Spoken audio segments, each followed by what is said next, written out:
Passava agora a palavra à doutora Rita Marques, que vai inaugurar aqui o microfone da mesa, desta vez, e que nos vai falar sobre as consequências da austeridade na saúde pública. Boa tarde. Antes de mais, agradecer ao Sr. Professor Paz Ferreira o amável convite que nos fez para estarmos presentes, cumprimentar os meus colegas de mesa, pedir desculpa da prerrogativa de inaugurar o microfone. E aquilo que vos queria falar e trazer hoje de uma forma breve, atendendo ao tempo que nos foi distribuído, são alguma da evidência que parece resultar de situações, de anteriores situações de crise e de austeridade e dos efeitos que têm na saúde pública e, portanto, no fundo, sintetizar alguns dos argumentos que já foram aqui apresentados nas intervenções anteriores. Como é hoje aceito e reconhecido que a saúde de cada um dos indivíduos e da população no seu todo decorre de uma série de interseções e de um conjunto de fatores tão diversos e transversais como as circunstâncias em que cada um de nós nasce, cresce, vive, trabalha e envelhece e ocupa os seus tempos. E, portanto, desta transversalidade que contribui e é determinante para a saúde de cada um de nós e do nível de saúde da população, decorre aquilo que já foi frisado pelo professor Sá Clarides na sua intervenção, ou encontra-se na gênese da estratégia de saúde designada por Health in All Policies, ou saúde em todas as políticas. E aquilo que se pretende com esta estratégia é reforçar a necessidade de despertar outros setores que não a saúde e consciencializá-los para os efeitos que as suas decisões e que as suas políticas têm, de forma indireta ou indireta, no estado de saúde de cada um dos indivíduos e na generalidade da população. Esta necessidade, no fundo, consubstancia também uma obrigação de salvaguardar a saúde dos indivíduos em todas as políticas públicas e assistimos a um reforço destas medidas com a presidência finlandesa em 2006 e de então para cá tem uma expressão mais presente. O que acontece quando falamos da austeridade e da saúde pública é que a austeridade e as crises económicas e financeiras devem então ou há necessidade de as incorporar naquilo que é a atividade da saúde pública, uma atividade de vigilância, de observação em saúde, mas também uma atividade de planeamento e de gestão das respostas que a saúde é chamada a dar em cada um dos momentos. E, portanto,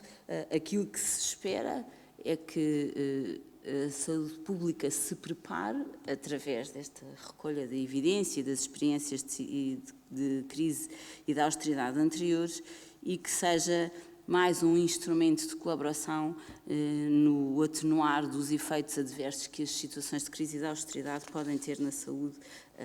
das populações. Desculpa, sim. Em termos de influências, aquilo que acontece na saúde, e em resultado das diferentes medidas, não é um somatório das consequências das medidas que são adotadas e, portanto, não podemos replicar efeitos, não é? Como foi já referido, mas devemos considerar os efeitos que cada uma das políticas tem em cada um dos fatores, seja no estado de saúde da população, sejam eles fatores de risco, como o consumo de determinadas substâncias, o consumo de tabaco, ou fatores de promoção e de proteção da saúde, como seja, por exemplo, o acesso aos cuidados de saúde. É importante também, em termos de saúde pública, as consequências que a crise e as medidas de austeridade têm trazido ou parecem trazer às relações de confiança e às relações sociais, seja a confiança nas instituições, seja a confiança entre os indivíduos, seja as relações entre as gerações, Vejam o que sucede, por exemplo, com o regresso à casa dos pais dos adultos em idade ativa, ou com acentuados movimentos migratórios também deste grupo de população. Assim, estes efeitos da austeridade e das medidas de austeridade, das políticas de austeridade sobre a saúde da população e de cada um dos indivíduos, não são lineares e são controversos e parecem apresentar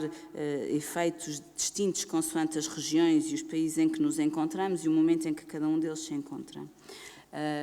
Nos estudos realizados em situações anteriores, tanto em termos ao nível dos indivíduos, portanto, em estudos em que as unidades de observação são os indivíduos, a curto e médio prazo sobressaem os efeitos negativos na saúde. Por exemplo, o aumento das taxas de suicídio e, em algumas regiões, volto a frisar, o aumento de consumo de álcool, por exemplo. Já outros estudos de natureza populacional e onde são tratados e analisados dados agregados, a par dos efeitos negativos na saúde, surgem também alguns elementos que são positivos e são potenciadores de saúde, como seja a redução dos acidentes, da mortalidade por acidentes rodoviários ou a alteração de estilos de vida, nomeadamente ao nível do consumo de tabaco ou de alterações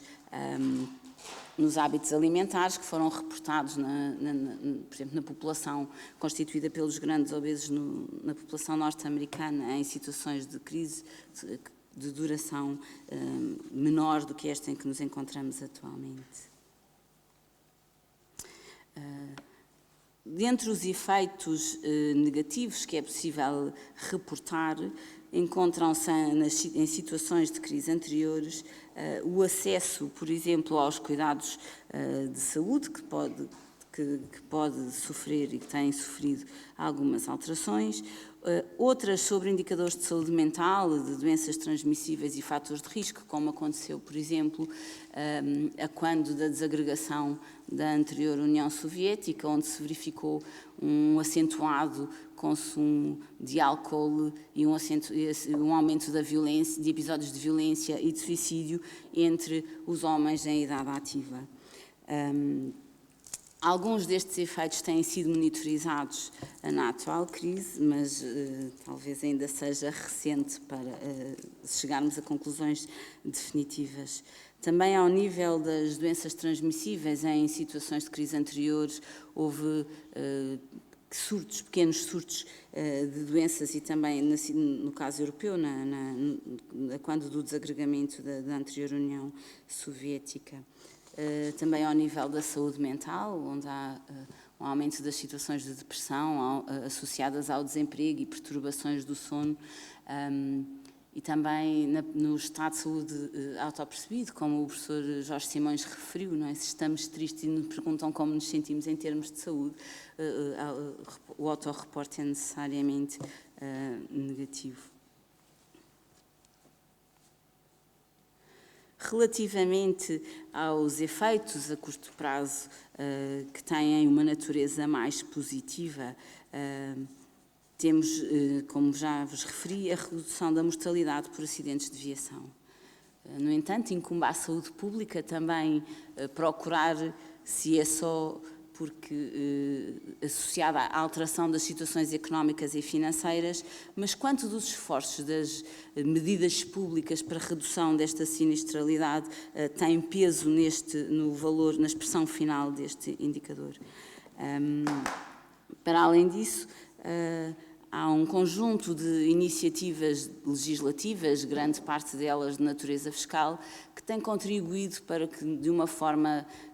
mais imediata e mais célere, a curto prazo, possa haver ganhos em saúde. No entanto, parece ser unânime referir que quer os eventuais efeitos negativos, quer os eventuais efeitos positivos que as crises e as medidas de austeridade possam ter no estado de saúde das populações, Estes têm que ser contextualizados no momento histórico em que nos encontramos, não são exatamente previsíveis e replicáveis e extrapoláveis para a generalidade dos países que se encontram nessas circunstâncias, e para isso dependem, tal como o professor Sá Clarides referiu, quer o ponto de partida em que a população se encontra, quer as medidas preventivas adotadas pelos governos, no caso europeu e na presente crise, a Finlândia e o Reino Unido adotaram algumas dessas medidas no âmbito do setor da saúde e do setor da proteção social.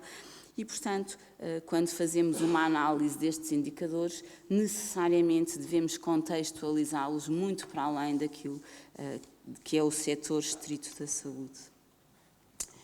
Por outro lado, alguns Estados têm aproveitado o atual contexto para reorganizar a forma como os serviços prestadores de saúde se encontram organizados e procuram trazer mais eficiência e eficácia a esses mesmos serviços.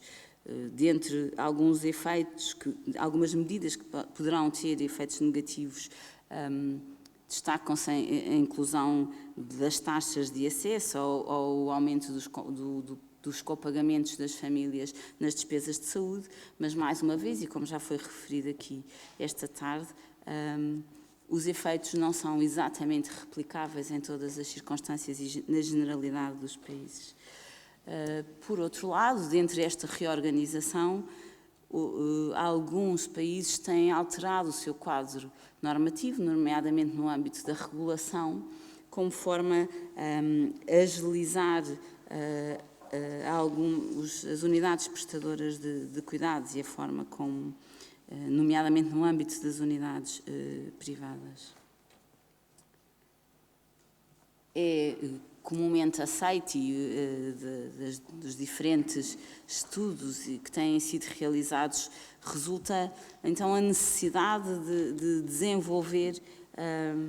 o conhecimento sobre os fatores e os determinantes que estão em causa e que suscitam as crises e as políticas de austeridade e as consequências que estes têm ao nível da saúde individual e coletiva, mas parece-nos essencial desenvolver investigação que nos permita aferir porque as respostas diferentes dos indivíduos e das populações a medidas de natureza idêntica, não é? E que nos permitem hoje, na atual situação, ter indicadores tão diferentes entre os países com maior que estão intervencionados e, portanto, têm medidas de austeridade impostas de natureza mais dura, se podemos chamar assim. Esta epidemiologia da resiliência parece-nos essencial para o planeamento e para a prevenção de situações futuras e para podermos melhor amenizar, não é? E adotar no futuro respostas que nos permitam acautelar alguns dos direitos fundamentais no âmbito da saúde dos indivíduos e das populações. Por outro lado, é essencial que sejam monitorizadas, no atual contexto, as diferentes soluções adotadas no contexto da crise, mas também no momento imediatamente anterior e que permitiu a alguns Estados não irem tão longe quanto outros naquilo que são estas medidas de contenção dos gastos públicos, nomeadamente no âmbito da saúde. Para além disso, e como vimos que há esta interação, esta transversalidade nos diferentes setores e a contribuição de todos eles para o estado de saúde dos indivíduos e das populações, parece ser ainda necessário que a monitorização e a investigação que venha a ser desenvolvida tenha em conta áreas que não só a saúde. E, portanto, a educação e a proteção social e o setor produtivo são fundamentais para que em situações futuras as respostas possam não ser tão duras e tão gravosas para a saúde individual e para a saúde das populações. Assim, do trabalho de revisão que nos propusemos e que realizamos, Parece-nos que é fundamental, então, desenvolver mecanismos e potenciar a monitorização que tem sido feita das medidas de austeridade na saúde da população, com especial enfoque para os mecanismos de resiliência dos indivíduos e das populações, porque isso vai nos permitir encontrar respostas adequadas ao tipo de população que está em causa, bem como planear e organizar e fundamentar com base em evidência os efeitos, as decisões políticas, permitindo assim amenizar os efeitos a curto e médio prazo, mas também é essencial que se monitorizem os efeitos das medidas de austeridade muito para além dos momentos de crise aguda, porque estes efeitos prolongam-se muitas vezes para além do tempo na saúde dos indivíduos. E, para isto, devemos potenciar e desenvolver e construir os necessários sistemas de vigilância e de registro e de recolha de informação que permita aos investigadores e aos decisores ter informação tão atual quanto temos, por exemplo, neste momento, a informação económica e financeira e monetária, que é quase há um minuto. Não é? E aquilo que seria aconselhável e desejável é que também no âmbito da saúde os dados possam estar disponíveis de uma forma mais célere e para um maior número de investigadores e decisores. A partir desta forma muito breve, para compensar o tempo dos anteriores intervenientes.